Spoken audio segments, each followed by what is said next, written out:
Você sabia que o novo presidente, seja ele o Lula ou o Bolsonaro, vai ter um desafio gigantesco em 2023? Cenário fiscal ruim, juros altos e desaceleração do mundo devem pôr um freio na atividade no primeiro ano do próximo governo. Entenda o que está acontecendo e como isso pode afetar a sua vida e o seu dinheiro.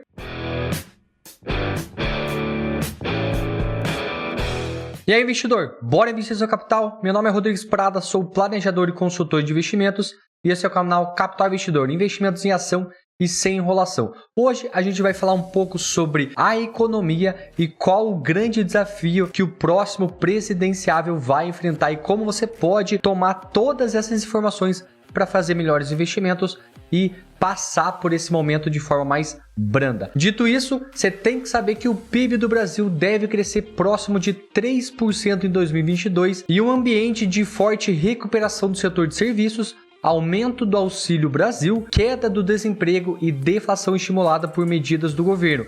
Um cenário excelente, né? Mais ou menos. Se não fosse pelo ano que vem, seria excelente sim. Mas o próximo presidente da República herdará 2023 uma economia frágil em termos fiscais, com o risco de juros, que a nossa taxa Selic, se conhece muito bem a taxa Selic, terem que ficar elevados por muito tempo para pagar a conta de emendas parlamentares que cada vez ficam mais caras e da manutenção do Auxílio Brasil, que ambos os dois candidatos falaram que vão permanecer. Então, seja o ex-presidente Lula ou o atual presidente da República, o Jair Bolsonaro, no ano que vem, o novo Bambambam terá que lidar sim com uma desaceleração da economia global, em meio à maior onda de aumento de juros do mundo desde sabe quando? 1990. Então não é só o Brasil que está mudando, e sim o mundo inteiro. E a gente tem que se acostumar com isso e saber lidar com isso. Então se você quer saber tudo o que está acontecendo no mundo e nos investimentos, se inscreva aqui no canal e curte esse vídeo aí para chegar a mais pessoas e para o nosso conteúdo ser relevante também para outras pessoas, beleza? Então por aqui, o aumento da Selic, que subiu de 2% em março de 2021 para os atuais 13,75% ao ano, vai fazer a economia desacelerar em 2023. Por que, Rodrigo? Porque pensa assim, vamos dar um time aqui. Por que aumentando a taxa Selic vai desacelerar a economia? Porque quando o Banco Central, o BC, que a gente apelida com o BC, o Banco Central, que ele fala como que vai ser a taxa Selic e eleva ela, significa que os juros, os empréstimos, os financiamentos ficam mais caros. Então, se o financiamento de uma casa fica mais caro, as pessoas vão fazer menos e vão comprar menos casas, vai desacelerar a economia. Se o empréstimo está mais caro, vai ter menos pessoas fazendo empréstimo e muita gente faz empréstimo para abrir um negócio novo, para abrir uma nova filial numa empresa. Então, com menos empresas sendo criadas, com menos expansão das empresas, também tem menos empregos. Com menos empregos, as pessoas têm menos dinheiro para gastar. Menos dinheiro para gastar, a economia cai e é tudo uma bola de neve. Então, sim, sempre quando a taxa Selic sobe, a tendência é que a economia fique mais baixa. Agora que você entendeu esse conceito, eu tenho que te falar que é nesse contexto desafiador que a economia perderá fôlego no ano que vem, se expandindo algo em torno de 0,5% em 2023, segundo projeções mais recentes de analistas ouvidos pelo Banco Central. Então, vai crescer muito menos do que esse ano, quase zero, E o próprio Banco Central estima uma expansão um pouco maior que esses especialistas, algo em torno de 1% para 2023. Mas, mesmo assim,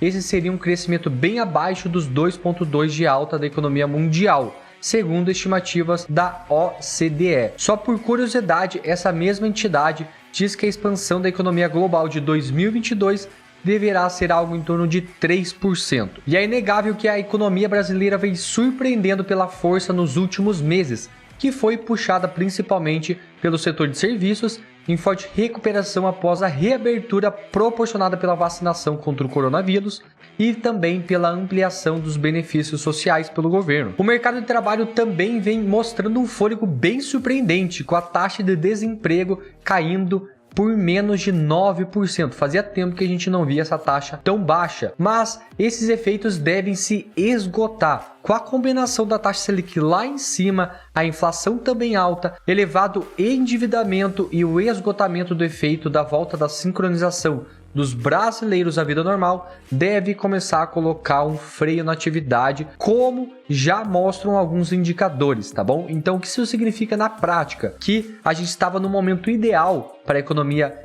se expandir, né? Algumas medidas do governo que foram muito boas, mas isso provavelmente não vai se perdurar em 2023. A inflação, que deve alcançar os 5,88% em 2022, continuará a incomodar o ano que vem, avançando algo em torno de 5% segundo alguns especialistas ouvidos pelo Boletim Focus. Mesmo após recentes deflações, né? A gente viu deflação nos últimos 3 meses. O que é a deflação? É uma inflação negativa, é quando o nosso dinheiro tem mais poder de compra. Aconteceu isso porque o governo tirou alguns impostos, diminuiu, né, alguns impostos de combustíveis, de petróleo, gás natural, gasolina, enfim. Então, voltando lá, mesmo após recentes deflações, o índice oficial de preços, né, que é o IPCA, que nada mais é do que a inflação, acumula uma alta de 7,17% nos últimos 12 meses e chegou a alcançar mais de 12% em abril desse ano. 12% é muita inflação, gente. Para você ter uma ideia do que isso significa no contexto geral, entre 2017 e começo de 2021, esse indicador de inflação se manteve sempre abaixo de 5%. Então, acima de 12% é mais do que 2 vezes esse indicador. Além da pandemia, a disparada nos preços nesse ano foi impulsionada pela invasão da Ucrânia pela Rússia, que fez a inflação disparar não só aqui no Brasil, mas no mundo inteiro. A gente vê aí os Estados Unidos com a inflação acima de 8%, Reino Unido com uma inflação gigantesca. Não é só aqui no Brasil, tá? O Brasil até tá com uma inflação menor do que esses países, menor do que Estados Unidos, menor do que os países lá da Europa. E só para você ter noção, a guerra está se intensificando ainda mais e o governo chinês disse para o seu povo que ainda mora na Ucrânia e também nos arredores para sair do país. Bom, por que a China está pedindo para os chineses saírem desse país? Não é por coisa boa.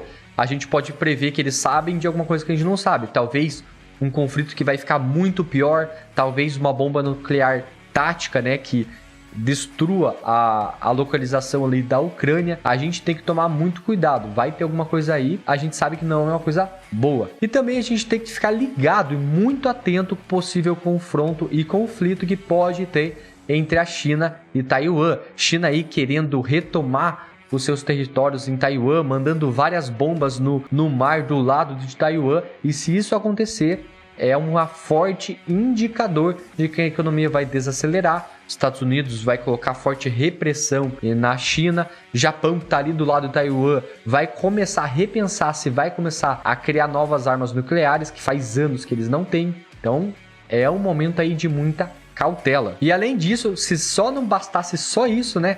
A decisão do governo de driblar, né, o teto de gastos, elevando o Auxílio Brasil e injetando estímulo na atividade em pleno ano eleitoral, tomou mais difícil o trabalho do Banco Central, que o Banco Central se tornou independente e ele tem que tomar medidas para conter a inflação. Nesse cenário, a taxa Selic deve cair um pouco no ano que vem, tá? Em 2023, a taxa Selic deve cair um pouco sim, mas não muito. A projeção de analistas ouvidos aí é que a taxa se reduza dos atuais 13,75% ao ano para algo em torno de 11,25% até o final de 2023. Então, caindo um pouco mais de 2%, sim. E a inflação deve ceder, né? Mas a questão é até quando? A gente sabe que a inflação vai começar a cair, já está caindo, mas a questão é até quanto que a inflação vai cair, sendo que no mundo inteiro está subindo.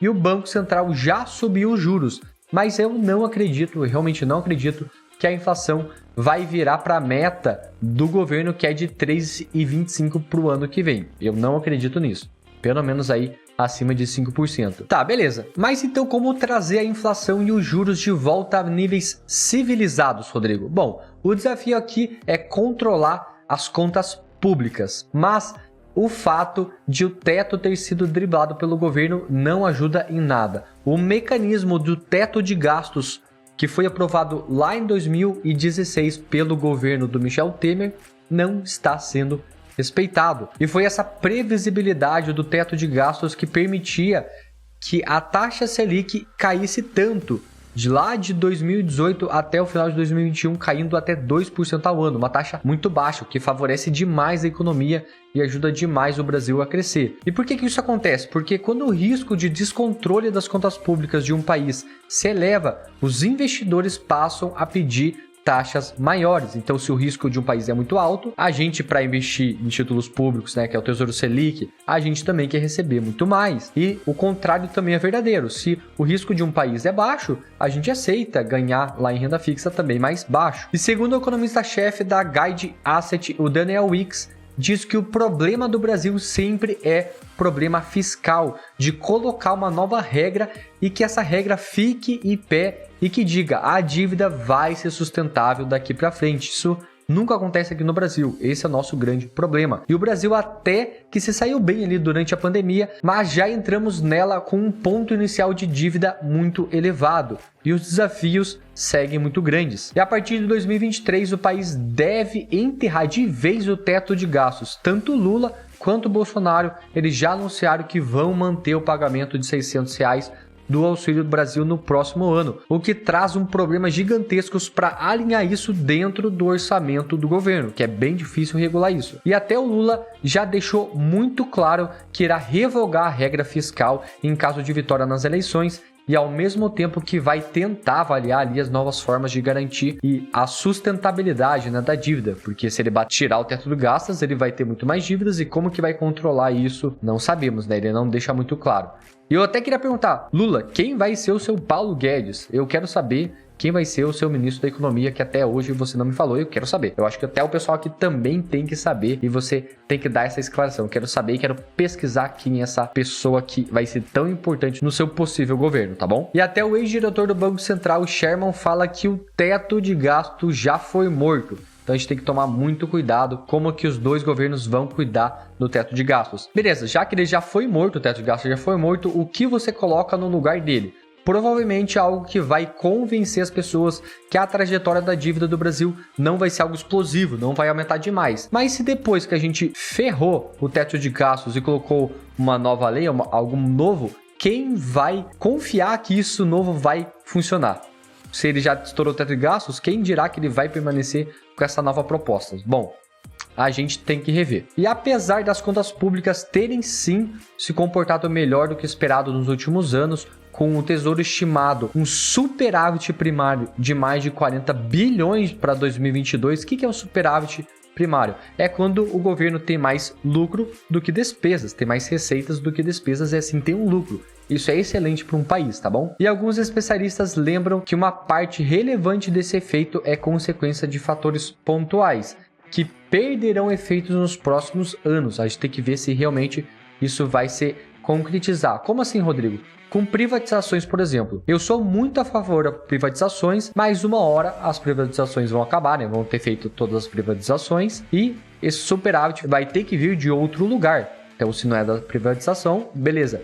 O governo foi mais eficiente, diminuiu o teto de gastos, conseguiu arrecadar mais, mesmo diminuindo os impostos? Não sei. Tem que vir de outro lugar o superávit. E vamos entrar um pouquinho mais a fundo sobre esse superávit, tá bom? Boa parte da melhora fiscal aconteceu por causa da disparada da inflação. Como assim? A inflação ela foi impulsionada, bati aqui, a inflação foi impulsionada pelo aumento dos preços das commodities e também dos insumos industriais diante da pandemia e também da guerra, né, da Ucrânia e da Rússia. Para você entender uma razão, imagina assim, por que aumentando a inflação aumentou os recursos no governo, aumentou a arrecadação do governo? Pensa assim, se a gente tem um produto que custa R$10 e a alíquota de imposto é de R$20, ou seja, 20% vai para o governo, se eu vender algo que custa R$10, R$2, 20% vai para o governo. Se a inflação sobe e esse mesmo produto que custa R$10 começa agora a custar R$20, você concorda que o governo vai arrecadar mais?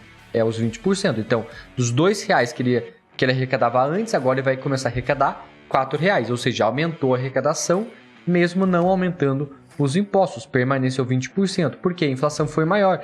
E a gente viu até alguns produtos aumentando e muito mais do que 100% durante esses 3 anos, né, por conta da inflação do mundo inteiro. E o problema é que esse aumento na receita não é permanente e, portanto, a gente não deve usar o argumento que aumentou a receita para aumentar os gastos do governo de forma definitiva, porque vai ter um reajuste dos gastos, vai ter um reajuste do salário de todo mundo de lá, então não pode aumentar os gastos assim, tá? O governo fez certo em não aumentar os gastos além do Auxílio Brasil.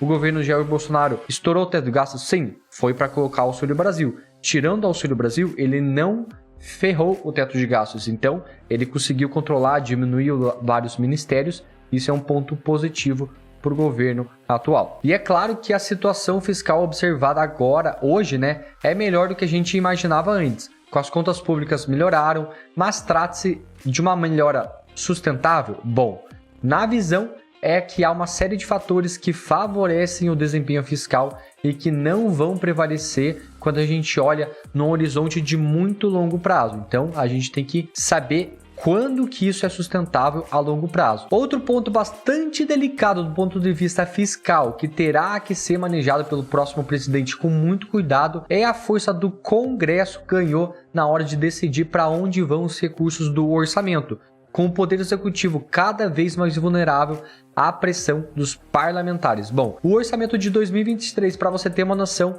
que foi enviado esse ano ao Congresso, está reservado 38,4 bilhões de reais para emendas parlamentares, o maior valor da história do Brasil. Para você entender, esse orçamento quem gasta é o Congresso. A gente precisa ficar em cima de quem está no Congresso. O presidente não manda nada aqui, nem o Bolsonaro e nem o Lula vão ter poder aqui em cima sobre esse dinheiro. E sim, a gente tem que ficar prestando muita atenção em quem a gente se elegeu, que está lá no Congresso. Então, veja quem foi eleito no seu estado, na sua região, e fique muito em cima deles para eles usarem muito bem esse dinheiro que está saindo do meu bolso, está saindo do seu bolso. E desse total de 38 bilhões de dólares, cerca de 19 bilhões serão direcionados à emenda de relatores, que ficam conhecidas como aqueles orçamentos secretos pela baixa transparência, né, para onde que eles vão. A gente não sabe com muita exatidão para onde eles vão. Então, abra o olho. E as minhas conclusões para você. Bom, com essa desaceleração global para 2023, as ações, a bolsa de valores, né, não fica muito favorável. Você que está pensando em aumentar a sua posição em ações, calma, repensa a sua decisão, porque a gente está vendo uma economia que vai desacelerar em 2023. E até pense bem em manter, se você vai manter as suas posições atuais, porque a gente sabe sim que vai acontecer uma desvalorização em 2023. E até a guerra na Ucrânia e também na Rússia, que pode impactar e muito a inflação, que agora vai começar, que já começou a diminuir, mas que pode voltar a subir se a gente tiver, né, um confronto generalizado aí, e a gente não sabe até que ponto que pode ir. Então, cuidado, momento é de cautela, momento de renda fixa que está pagando muito bem, seja pós-fixado, inflações de IPCA, está em um bom momento de investir em renda fixa. E se você precisa de ajuda no mundo dos investimentos, está se sentindo meio perdido, vai estar um link aqui embaixo, bem fácil, para você escrever para a gente, assim a gente pode descobrir como a nossa equipe pode te ajudar, beleza? Aqui no Capital a gente consegue ajudar pessoas que estão começando a investir, até pessoas que já investem. E se você tem mais de 200 mil reais, eu mesmo posso te atender, beleza? Basta você colocar as suas informações aqui embaixo, que eu com a minha consultoria posso te ajudar pessoalmente. Se você gostou desse conteúdo, se inscreva aqui no canal, ativa o sino para você receber as nossas notificações, esse sino aí que está aí embaixo. Curte esse vídeo para chegar mais pessoas para esse mundo, esse Brasil maravilhoso, ficar muito mais informado. Eu sou o Rodrigo, esse é o Capital Investidor, até a próxima e tchau!